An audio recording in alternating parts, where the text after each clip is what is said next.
হয়তো একটি ইতিবাচক সমাধানের দিকে যাবে, সেই প্রক্রিয়া চলমান। আমি বলবো যে তিতুমির কলেজের শিক্ষার্থীদেরকেও ধৈর্য ধারণ করার এবং তাদের শিক্ষা জীবন এবং তাদের শিক্ষা প্রতিষ্ঠানের প্রতিও সরকার আন্তরিক এবং দায়িত্বশীল। কিন্তু এই মুহূর্তে হয়তো অনেক কিছু করা সম্ভব না, তো জনভোগান্তি না করে আমরা যাতে সেই বিষয়টা মাথায় রাখি। আশা করি সবার জন্য ভালো কিছু হবে। আপনারা জানেন 5ই অগস্টের পরিবর্তনের পরে আওয়ামী লীগ প্রথম দিন থেকেই সুযোগ খুঁজে বেড়াচ্ছে। যে কোনো ইস্যুতেই আমরা দেখেছি রিকশাওয়ালা সেজে এসে নেমেছে, পরে তাদের ছবি পাওয়া গেছে বিভিন্ন এমপিদের সাথে।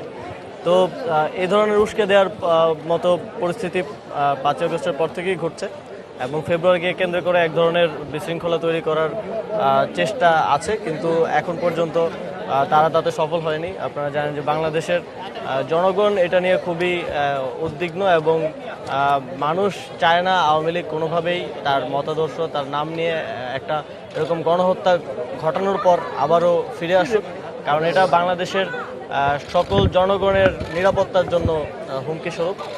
তো সেই জায়গা থেকে আইনশৃঙ্খলা বাহিনীও সচেষ্ট আছে। আমরা আশা করি যে অনেকবারই তারা চেষ্টা করেছে, কিন্তু সেই রকম কোনো বিশৃঙ্খলা তৈরি করতে পারেনি। আমরা এবার আশা করছি যে কোনো ধরনের বিশৃঙ্খলা হবে না।